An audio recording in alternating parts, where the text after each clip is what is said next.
Mis hermanos queridos, Dios les bendiga. Qué alegría es poder despertar y descubrir que el Señor ha sido bueno.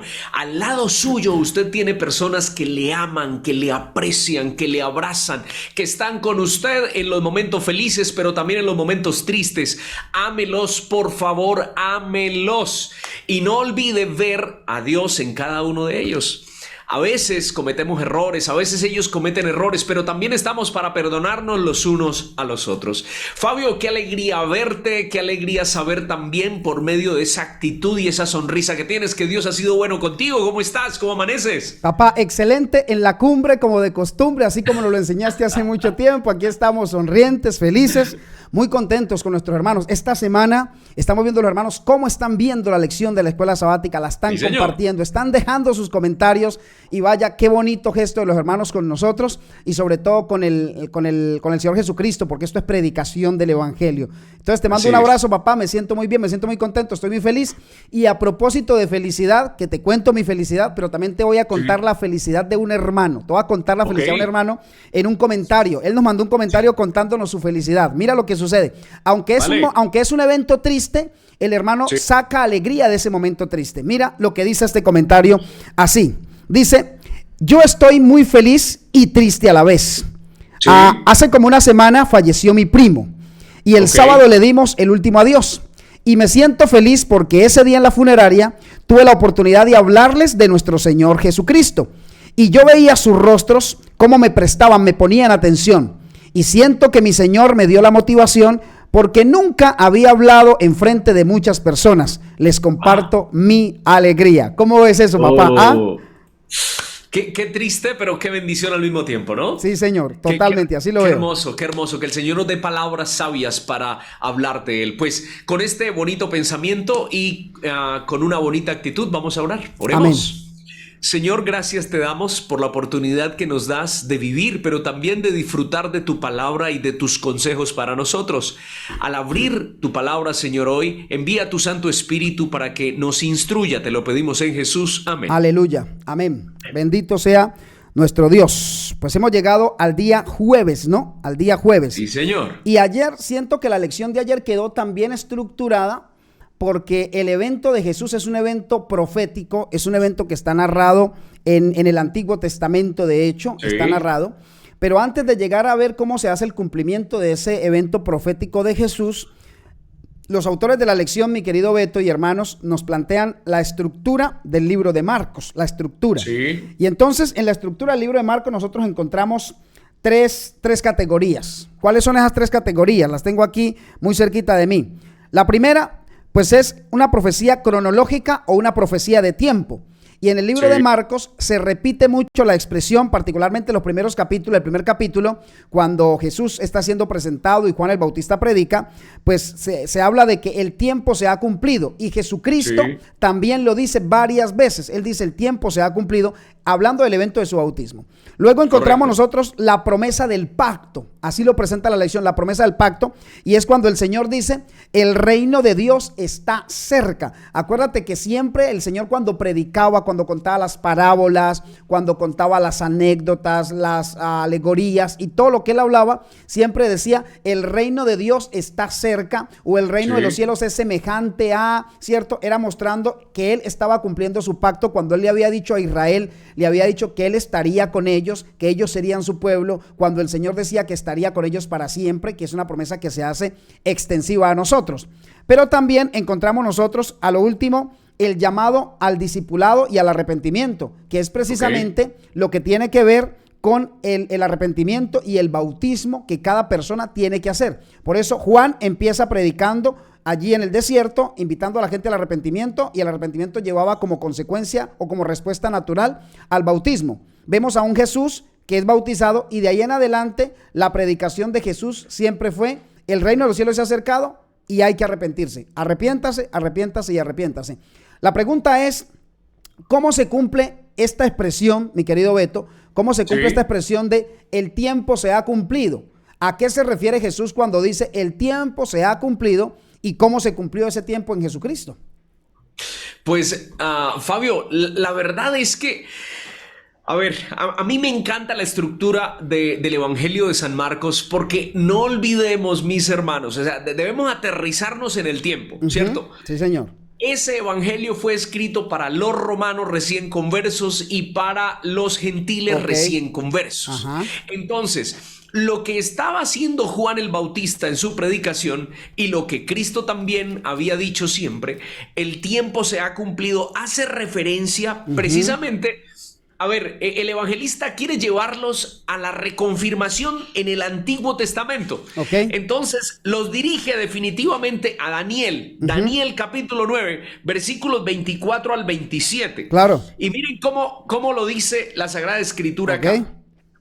Dice: 70 semanas están determinadas sobre tu pueblo y tu santa ciudad para acabar la prevaricación, poner fin al pecado, expiar la iniquidad, traer la justicia de los siglos, sellar la visión y la profecía y ungir al santo de los santos. Correcto. Versículo 25. Conoce y entiende que desde que salga la orden para restaurar y reedificar Jerusalén hasta el Mesías príncipe, habrá 7 semanas más 62 semanas y la plaza de la muralla se reedificarán en tiempos angustiosos. Versículo 26. Después de las 62 semanas, 62 semanas se le quitará la vida al Mesías y nada quedará. Y el pueblo de un príncipe que ha de venir destruirá la ciudad y el santuario. Su fin vendrá como una inundación y hasta el fin de la guerra durarán las devastaciones. Correcto. En otra semana más confirmará el pacto a muchos y a la mitad de la semana hará cesar el sacrificio y la ofrenda, y sobre el ala del templo uno ejecutará la abominación asoladora hasta que la ruina decretada caiga sobre el desolador. Amén. Entonces, ¿por qué la reconfirmación de esta profecía de las 70 semanas? Bueno, no olvidemos que en el versículo 26 dice que después de las 62 semanas se le quitaría la vida al Mesías. O sea que no solamente estamos hablando del nacimiento, sino también de la muerte de Cristo. Correcto. Lo que Marcos quería era que estos nuevos conversos también fueran a la profecía. Oiga, no crean solamente en lo que yo les estoy diciendo. Vayan a las Escrituras. Resulta que allá en esos registros proféticos antiguos viene el cumplimiento. La vida de Cristo es el cumplimiento de la profecía. Por eso no hay otro Dios. Por eso no hay otro como Jesús, porque la profecía bíblica lo distingue a él. Y cuando hacemos el conteo del tiempo, me imagino a Marcos siendo como más explícito, ¿no? Con la gente. Correcto. Cuando vemos el cumplimiento del tiempo, es Jesús, no hay otro. Entonces yo veo esto y yo digo, alabado sea el Señor. Sí, Señor. El pueblo de Dios hoy tiene que apalancarse en la historia, porque la historia confirma la profecía, y en la profecía que muestra la historia. Eso tiene que hacer el pueblo. A mí me gusta mucho cómo el autor de la lección nos lleva a que veamos curiosamente cuál fue la profecía, y a mí me impacta, Beto, me impacta la exactitud del cumplimiento de esa profecía. Porque no la vamos a explicar aquí, ya en otras lecciones hemos hablado de las 70 semanas, la lección pasada hablamos de las 2300 tardes y mañanas, ya esto ha quedado explicado. Sin embargo, solo quiero presentar 2 puntos. Primero, la exactitud como se da la orden para reedificar los muros de Jerusalén, allí en el 457 antes de Cristo, dado por Artajerjes. Pero luego cuando uno empieza a hacer entonces la operación matemática, miramos cómo efectivamente ese tiempo cronológico nos lleva hasta el año 27, que es el año más o menos del bautismo de Jesús, ¿cierto? Al año 27. Y cómo no termina la profecía ahí, sino que nos habla de la muerte de Cristo, que le suma 3 años y medio, llevándonos al año 30 y algo. Y luego vemos cómo aparece la muerte de Esteban para explicarle curiosamente a todos esos gentiles que ya ellos no eran los cerdos, que ya no eran lo inmundo, que ya no eran lo separado del mundo, sino que ahora estaban juntamente con Cristo como un solo pueblo. Porque acuérdate que aquí, como tú lo has explicado muy bien, Marcos escribe para los romanos recién convertidos al evangelio, recién convertidos al judaísmo, pero también le está explicando a los gentiles que acaban de aceptar a Jesucristo. Y entonces lo que está queriendo hacer Marcos es confirmándoles a ellos lo que encontramos por allá en Efesios, en Efesios 2:15, cuando la gente dice, no, es que él vino a anular el acta de decreto hablando de los 10 mandamientos y Marcos de alguna manera les está diciendo, no es eso lo que él vino a anular. Él fue a anular esas enemistades que habían entre los dos pueblos. Ahora ustedes que han aceptado a Jesucristo, ustedes son copartícipes de la salvación, tanto o igual como lo son los judíos. Ahora el evangelio es para todos nosotros. ¿Qué quiero decirte con esto? Que Marcos ha hecho una explicación poderosísima, porque curiosamente es lo que debemos hacer nosotros hoy como pueblo de Dios. Nota parentética, mi querido Beto. Es muy triste ver cómo tantas personas hoy, lo digo con cariño, mal estructuradas doctrinalmente y mal estructuradas espiritualmente, ahí en conocimientos, terminan desligando el Antiguo Testamento del Nuevo Testamento. Lo desligan, porque para ellos Antiguo Testamento es Antiguo Pacto y Nuevo Testamento Nuevo Pacto. Pero fíjate aquí cómo Marcos hace un engranaje pero tan perfecto que a la luz sencilla no se alcanza a identificar. Se necesita un estudio y se necesita comprender que la escritura toda es inspirada por Dios. Marcos nos está enviando a Daniel y Daniel nos está mandando a Marcos. Daniel nos manda a Marcos para decirnos, mire, lo que yo les dije, lo que Cristo me mostró, lo que el Mesías me mostró, lo que Dios me mostró a mí acerca de su bautismo, Marcos se lo confirma. Pero Marcos nos está diciendo, lo que acaba de suceder con Jesucristo no es un acto simple, natural de la vida, no era que tenía que pasar así. No, Daniel nos habló de eso cientos de años atrás. Entonces mira cómo la Biblia entreteje toda la escritura, entreteje cada evento para que hoy nosotros tengamos fe. Eso lo único que tiene que hacer en nosotros es alentarnos y darnos una estructura de fe. Creer en la Biblia, creer en lo que ha pasado y creer a la profecía y anclarnos en la profecía. Amén, así es, Fabio. Y es que esa declaración de Juan el Bautista, el tiempo se ha cumplido, y no solamente eso, sino el reino de Dios se ha acercado. Bueno, ¿cómo podríamos ver esa declaración en el cumplimiento también profético? Pues necesitamos ir a Isaías capítulo 7, versículo 14. El reino de Dios se ha acercado. ¿Cómo podríamos interpretarlo proféticamente? ¿Cuál sería el sustento? Mira lo que dice Isaías 7:14. Por tanto, el Señor mismo os dará una señal. La Virgen concebirá y dará a luz un hijo y se llamará Emmanuel, que significa Dios con nosotros. Amén. ¿Cómo es que tuvo cumplimiento esta declaración? El reino de Dios se ha acercado. Porque ahora el Hijo de Dios está con nosotros, está en medio nuestro. Vive con nosotros, vive como nosotros, pero no es del todo como nosotros, porque Él no tiene pecado. Él es el segundo Adán, el que vino a restaurar lo que el primer Adán perdió. No olvidemos que Adán y Eva lo perdieron todo en el huerto del Edén por un contrato o por obediencia a Satanás. Pero ahora viene Cristo a restaurar, viene Cristo a retomar una vez más el control de lo que es suyo y le pertenece, y vence a Satanás en el desierto, pero lo vence también en la cruz. Amén. Pero lo vence también en su resurrección. Mejor dicho, Satanás está totalmente perdido y Cristo Jesús un ganador, y nos hace ganadores a nosotros. Gloria al Señor. Ahora yo comprendo mejor la expresión que ha generado disyuntiva en el mundo hoy, la expresión de Pedro, cuando le dice a la gente, les ha predicado y la gente le dice, bueno, ¿y qué hacemos?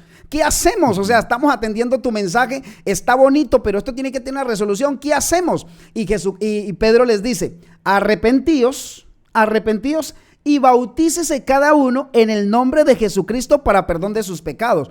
Porque acuérdate que Juan Marcos y Pedro estuvieron en la misma escuela y ellos han predicado para los gentiles y han predicado para los romanos, y estas personas conocían y aceptaban curiosamente al Padre y aceptaban al Espíritu Santo. Ellos con eso no tenían problema, pero les faltaba aceptar a Jesucristo. Por eso va Jesús y se bautiza allá en presencia de todos y aparece la deidad, aparece la Trinidad, aparece ahí. Pero también encontramos a Juan que dice, este es el Cordero de Dios que quita el pecado del mundo, refiriéndose a Jesús para que fuera aceptado. Ahora Pedro les dice allá en el arrepentimiento, Pedro les dice, ustedes les falta aceptar a Jesucristo, así que como un acto de fe, ustedes necesitan bautizarse en el nombre de Jesús como un acto de fe, porque ustedes no lo reconocen.